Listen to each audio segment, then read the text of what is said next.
Ready?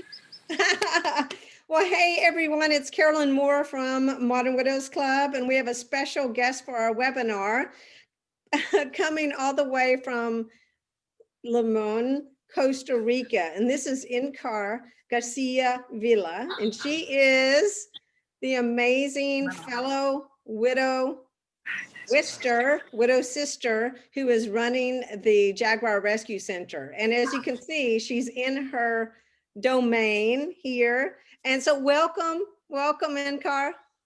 Hi. Thank you, Caroline, for inviting me to this webinar. And thanks to all the women that are watching right now. And welcome to my home, to Costa Rica, in the Caribbean south of Costa Rica. Yeah, so tell us a little bit about the Rescue Center. What do you do here? Well, here we rescue animals, we rehabilitate them, and we release them back into the wild. So as you can see here, we have some sloths. Oh my gosh, I think this is the closest I've ever been to one. Yes, you have to come down and see them.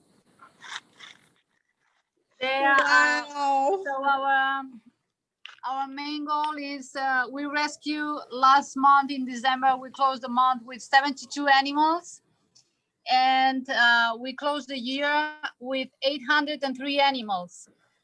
So the animals come here because they got electrocuted in a power line, or because the mothers are attacked by dogs, or confiscated by the police because it's illegal in Costa Rica have wildlife as pets, traffic, poachers. So Costa Rica is not a perfect country for take care of the wildlife. And here at the Jaguar Rescue Center, we rehabilitate a big hospital, and we release them back into the wild. As you can see, these babies are not ready yet. They are orphan babies. And because the mother died. It's so sad. Wow. Okay. So, Encar, so I first met you because I saw you on Netflix's Down to Earth with Zac Efron. And Yes. I was just literally in my living room watching that Netflix show, just thinking, I was just going to watch another show. And I saw you. And then you talked about how you had lost your husband, Sandro, on the show. And that moment that happened, I literally went, I need to reach out to this woman, because I bet she doesn't have a widowed community. And I bet she's running this business all on her own. And my heart really went out to you, because I did the same thing. I used to work with my husband, and it was very difficult to continue on the work, but it was, mine was architect and designer. And so anyway, I just sent you out an email and we talked, and then I was like, please, let's share what you do, because we really want to feature women who have also been widowed, who are doing great things and honoring the things that they created together. And I'm seriously wanting to get on a plane right now to come down there and be that close to those sloths. I understand. Yeah, so cute. And tell the ladies a little bit about your story, about, because I love the story of when you and Sandro met.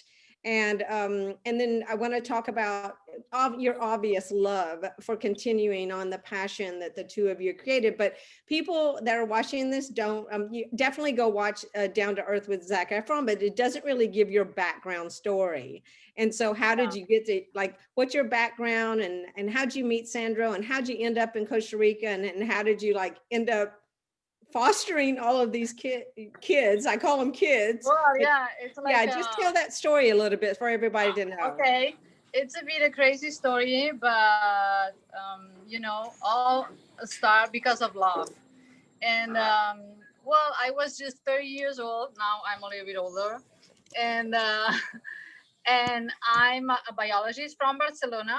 So friends invite me to come to Costa Rica, and I wanted to study the howler monkeys. I'm a primatologist, so it's my passion, the monkeys. Okay. And well, and look how it's like that Sandro, my husband, it was working in Barcelona Zoo as well with me, but we never met each other there. So because of these friends, I arrived here. I will remember always. I arrived in the afternoon with a big storm, big rain, as the storms in the Caribbean. So, and I was inside a car, going to my hotel, and I saw a black horse with a man dressed on white, the Italians, with a hat, and so attractive, and that it was running crazy in the middle of the rain, and it stopped in front of the car, and just say hello. Are you the famous Encar, the friend of my friends? And I think all starts in that moment, because I really believe that in that moment we fell in love immediately one each other, because we couldn't like stay one moment separated anymore. So we spent 2 weeks constantly, at the beach, riding the horses and together. And 3 years later, we decided to move here in Costa Rica, here in the house. And well, everybody knew about our jobs.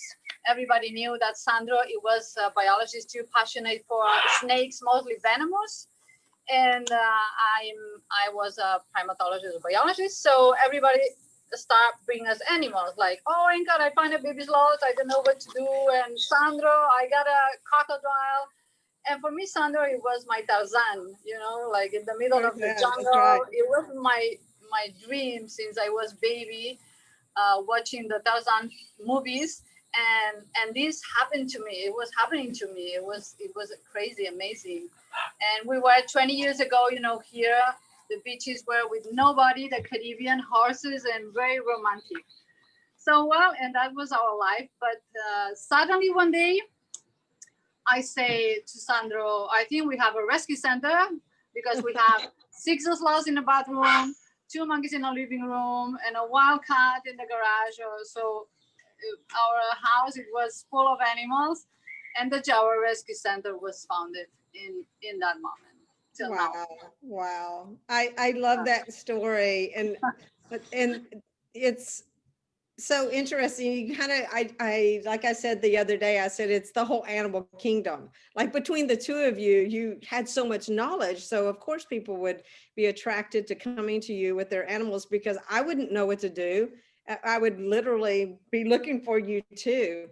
Now, but you both ended up in Costa Rica. Tell that story, how you used to actually work in the same place. And yes, it's crazy. Well, actually, I watched her. I watched him a couple of times in Barcelona Zoo, and I thought, who is this man? But I think he never saw me. So yeah, and finally here, with the mutual friends, we met each other. It was, I don't know, it was crazy. And so Sandro, I think he died suddenly, and you were there, and it was a shock, and this was 3 years ago, right? Yeah, well, almost 4 years. Yeah, because it was, that is amazing that you are talking with a person and suddenly it's not anymore there. It was so hard for me get through this, because I don't know, maybe an illness, you have time to figure it out, to imagine, but like this, we were sleeping together and had a heart attack, and it was just a deep breath, and we were like in a hug together, and Right. well, he was a man that was living on his way, always doing different things that people is used to do, crazy for snakes and traveling around the world, and finally he, I think, die in the best way that a person could die. So In your arms, right? I mean, yes. he was at home with And we you. walk, and we actually always were talking about, because Sandra was 23 years older than me. Uh-huh. And always he say, well, the day that I pass away, I want to do it in your arms in a bed. Always. Oh my gosh. And happen. So it's amazing, like, I think, yeah, he was a genius. He was an architect. He was a biologist. He was he was my GPS and my maestro, and was difficult, but yeah, it was one moment, and in the moment that he was very happy. So and always he say, I'm super happy. You gave me everything and the center, and it was my dream. So if I die in that moment, I will be super happy. Right. And well, Right. finally happened. Yeah. So you really had to start running the whole center all on your own, which I know having to do something all on your own is no small feat, but also grieving at the same time, and almost no time to really grieve because you have to take care of all of the animals. And but I know, because I've talked to you enough up to this point, I really know, like, you didn't have any support from other widows. You didn't, who were the animals your support? How did you keep going?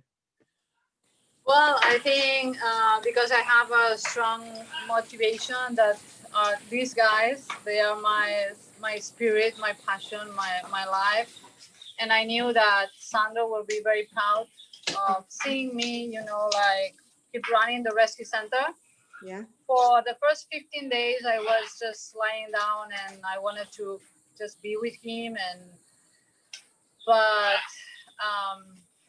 well, one day I stand up and I say, a lot of people is waiting for your orders, or you have to lead the center, and animals need you. You can see Anna. Hi, Anna. With a couple of birds. Oh, good, good. We're going to get to see some birds. Awesome. So this is Anna. This is her niece. Hi, And she just arrived, and she's going to, since she can take her university classes, she's doing international studies. She thought she would just come and hang out with her aunt for the next 3 months and do her classes online. So isn't this awesome? Yeah. Hi, Anna. Hi. Yeah, Thank you for bringing the birds. Yeah, they were just sleeping, and I was like, no, that's not gonna happen. And she was like, go get them. So tell us a little bit about these birds. I feel dumb calling them birds, but they're well, are they parrots? Yeah, no, they're macaws actually. Macaws. Thank you. And they got here how long ago? Like maybe a couple of years ago. And let me help her because Yeah. I think she's in trouble. I'm lost. Maybe monkeys and sloths better, but them. Do we get to see So a monkey? this one is a scarlet. Okay. Is scarlet macaw. Okay. And this guy lives in the other coast of Costa Rica, not here in the Caribbean. And he was a pet. He was confiscated by the police, and he's talking, he say hello. And so it's a bird that is not going to be possible release. Is why here in the Jaguar Rescue Center, a part of the center is a sanctuary where we offer the tours and educational tours, because there are animals that unfortunately we can release back into the wild. Right. So yeah. Well, that's Panetone, the green one. He came from which coast? This coast, the Caribbean coast. And while he as well as her is a resident here at the Jaguar Rescue Center, because his wing is broken actually. So it's not able for him to fly away and go back to where he belongs, sadly. But well, he has a home here and will be very well taken care of. And hopefully has a good life until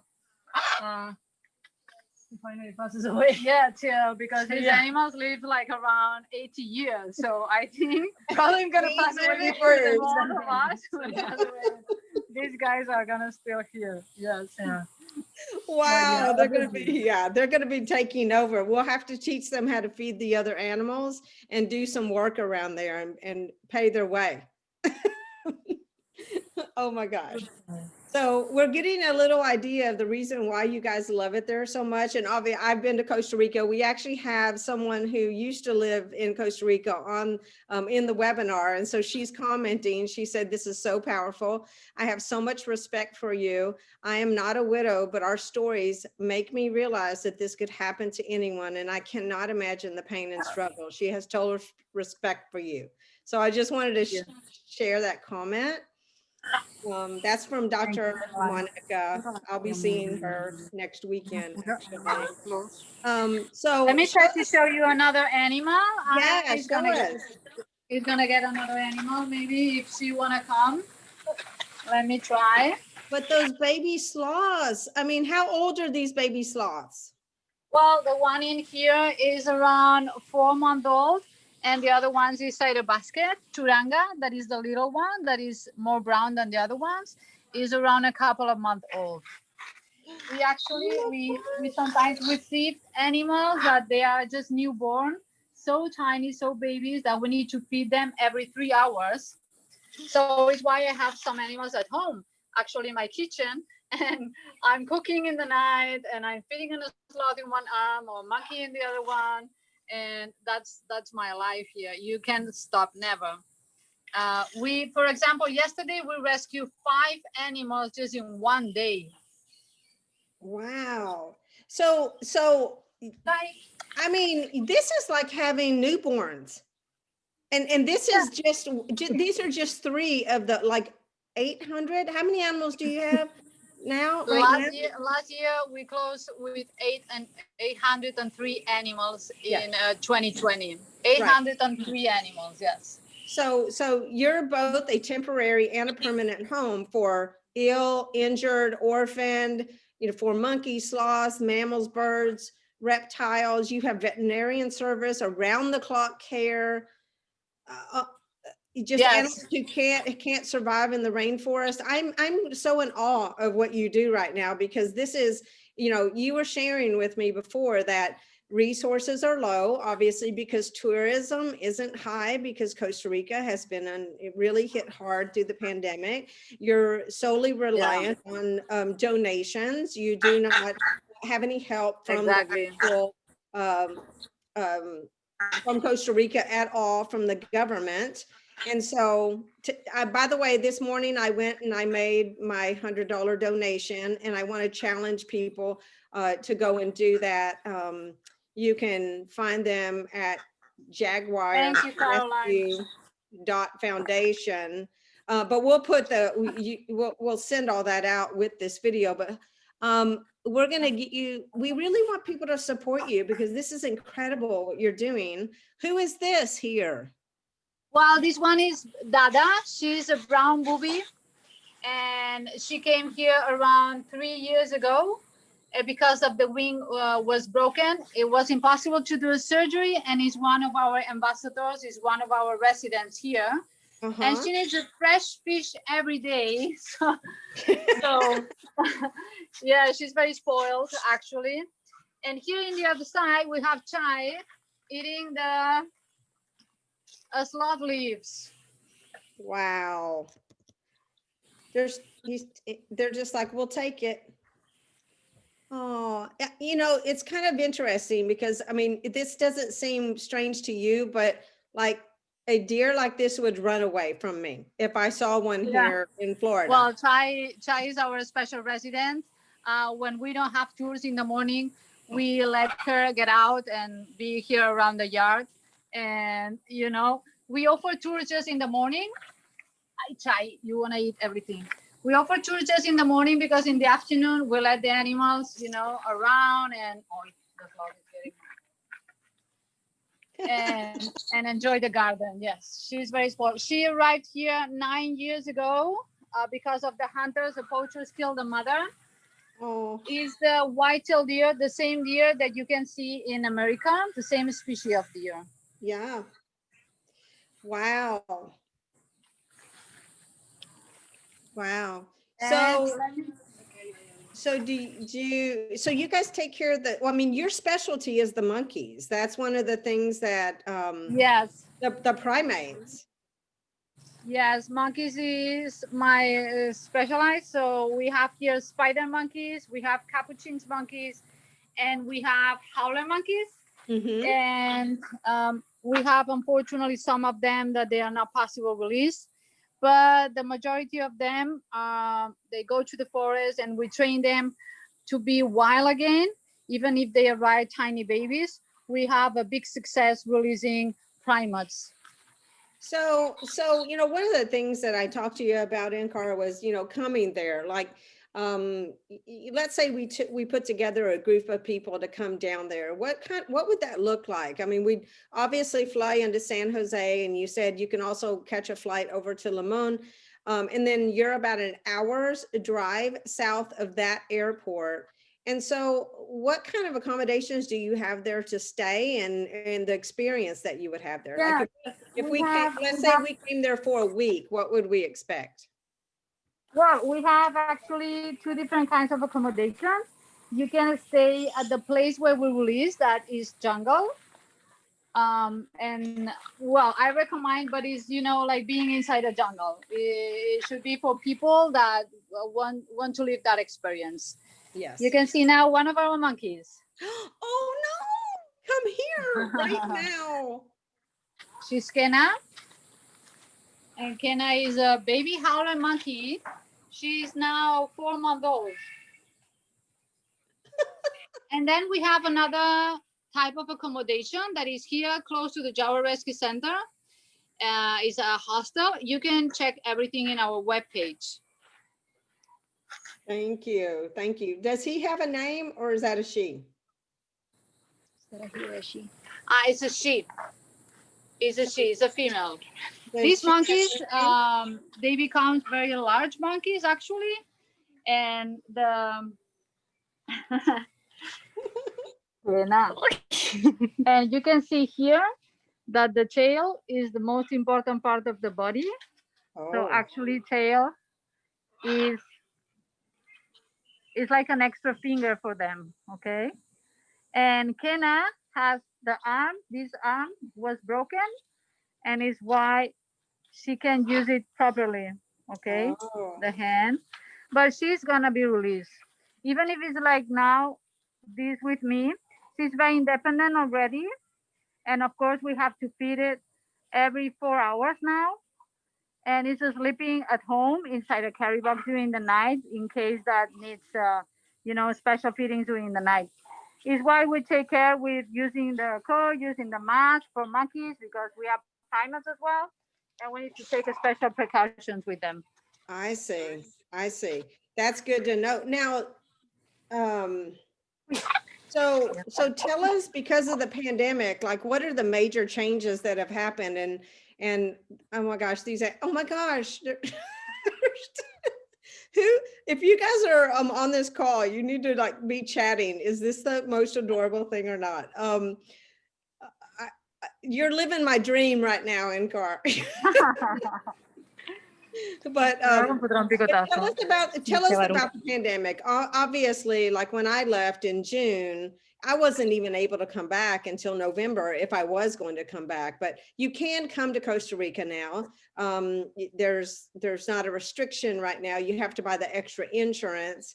Yes. But I mean, how has it impacted you?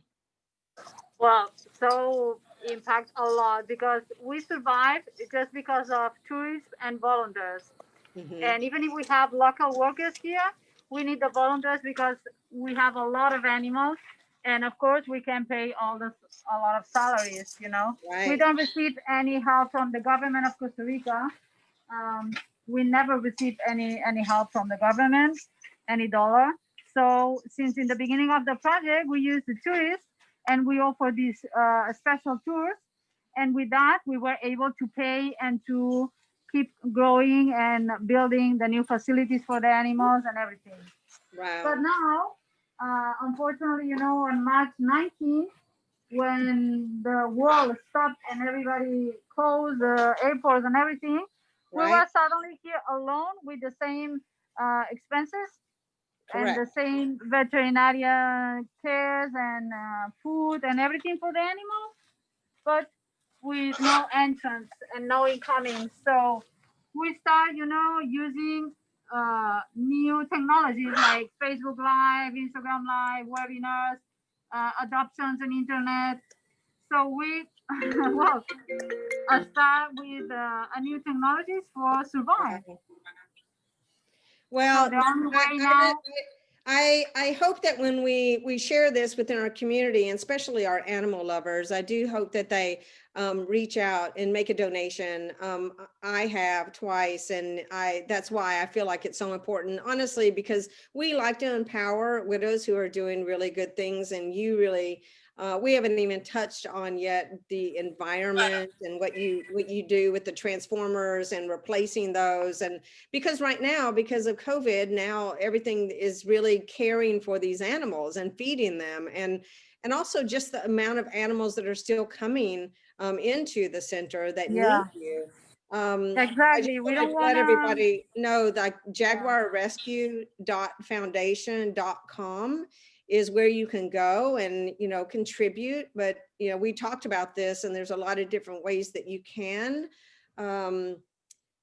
provide for, but really just donations. And that's why I was like, I just went online and I clicked the button and I made my donation. And we really want to expose your center to more people, because if people can't come there as tourists right now, this is really the only way that they can find out about you, is by being, exactly given a lot of awareness by organizations like ours. And I would hope that the widows and the people who care for our organization would really want to be there for you as well. Because honestly, it's for the widows that are on this call, we know what it takes to grieve and care and keep things going. And I know for a fact you've never gotten a break. yeah. No, I mean,